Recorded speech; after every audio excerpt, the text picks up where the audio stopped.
Hey guys, happy happy Saturday. I'm just gonna make sure. Yeah, it's Saturday. I think, yes, okay. Happy Saturday. So, we have a lot more to go through. We're actually getting somewhere. Tonight, what are we supposed to be able to see in like the eastern sky for people here in America? North America anyway. I don't know who gets to see it or who it's some kind of satellite trail. So just something interesting to look up at the night sky. But this is really interesting from the ferocious snakes in the afterlife, and the association with the mother of material whatever, everything.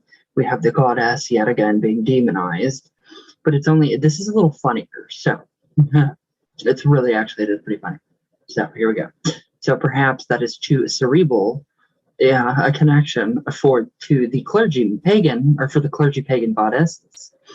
Were inherently evil, basically because they were pagan and goddesses. That's the reason that they were evil, because they were pagan and goddesses.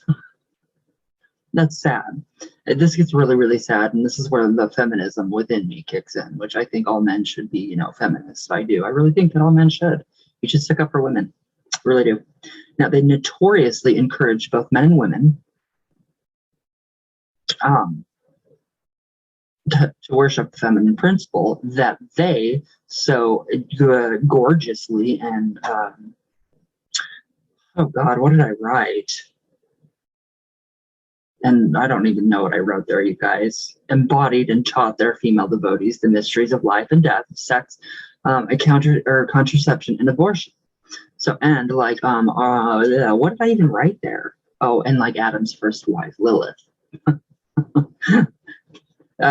Goddesses notoriously took their pleasure with their consorts in their superior position, believed by the Judeo-Christian priesthood to be profoundly wicked, as a deliberate overturning of God's law. So to them, the only godly way of intercourse was the Venus obscura or observa, or the missionary position. Really? You can't have no fun at all? So-called because Christian missionaries insisted that their native converts used it exclusively in their marriage beds. The natives thought it was hilarious. So can you imagine? I mean, we've seen it on the news, you guys. These missionaries go to these countries where they're very faithful in their own faiths and their religions and spiritual practices, and then they get like completely like tortured and like maimed or something like that. Yeah, I mean, don't barge into a place like that and just try to exert control and being a dictator and try to tell them they have to be Christian. Now, despite the fact that the clitoris is the only human organ whose function is exclusively to give pleasure, sexual delight was frowned upon, especially for women whose sole sexual purpose was to breed. So that is just not right. That is not right. Isis, Diana / Lucifer, Artemis, Asherah, Venus, and all of the other manifestations of the great goddess would have had difficulty in comprehending this. Now, to them, every aspect of womanhood was there to be experienced and celebrated, which is true. It should be. From a virginity to motherhood to a dignified and wise old age, with everything in between, from warrior queens and the sacred whore. And I do not believe whore means something really, really negative back then. I don't. In this context, it doesn't. So, but yeah, it should be, the women should be completely celebrated. And we're getting even closer to the celebration of women within this book, which is better. So now, Sodian, such an attitude, pagan women were often unsurprisingly assertive and independent, especially in Egypt, where in the 1st century they were permitted to own property and to initiate divorce. That's awesome. That is amazing. Go women. You go girls. Seriously. Now, learned women were also celebrated.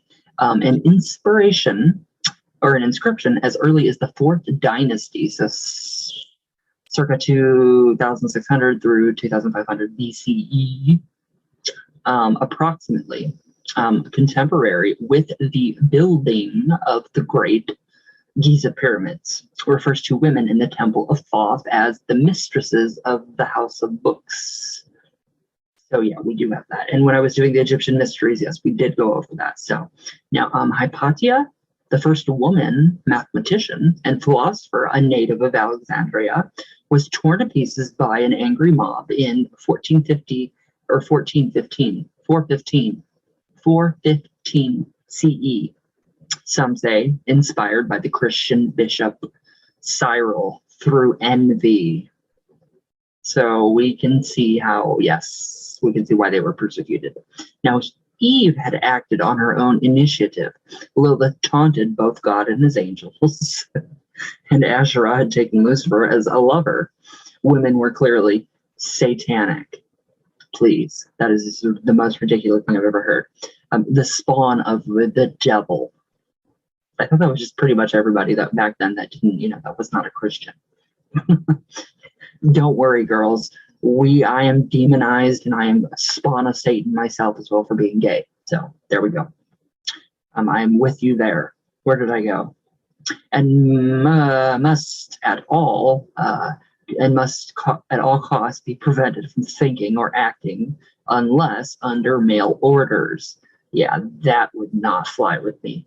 That would make me, I would be burned at the stake probably 50 times or hung. Now, Barbara Walker notes another historical link between goddesses and Western notions of evil, which we will go over tomorrow. Personification of women being evil, inherently evil, is the most ridiculous thing I have ever heard of in my entire life. I do not understand it. It doesn't make any sense. It just does not make any sense. How can women be inherently evil when men, we're all created equally. The Bible clearly says that we're all created equally and in God's image. So what about the men? We have to be inherently evil as well. Equality. Come on. Whatever you are, Jehovah God. And I'm still wondering what pagan god is Jehovah or Yahweh. There's got to be one. So we have got to find that link. I've got to find that link or I'm going to go crazy. But anyways, so yeah, I feel really bad today, guys. I did. I lost my best friend. I did, and I just feel terrible because of our conflicting religious beliefs. And yeah, it just sucks. It really sucks when I don't know. I don't know how to fix it. I don't think I can fix this one. So, but yeah, I just feel really terrible, and I just hope she knows how sorry I am and how much I love her. It sucks really freaking bad. I don't know, but yeah. Anyway, so before I burst into cheers, I hope you guys have a great Saturday. So yeah, let me know what you guys think. What you guys think about all this? Topple the male patriarchy. Come on. So I love you guys. Stay safe, stay healthy. All that good stuff. Don't get sick. On my level away from Venus, right here. It's kind of stormy today, but I love it, and I love you guys. So stay safe, healthy, happy, and I will see you all tomorrow.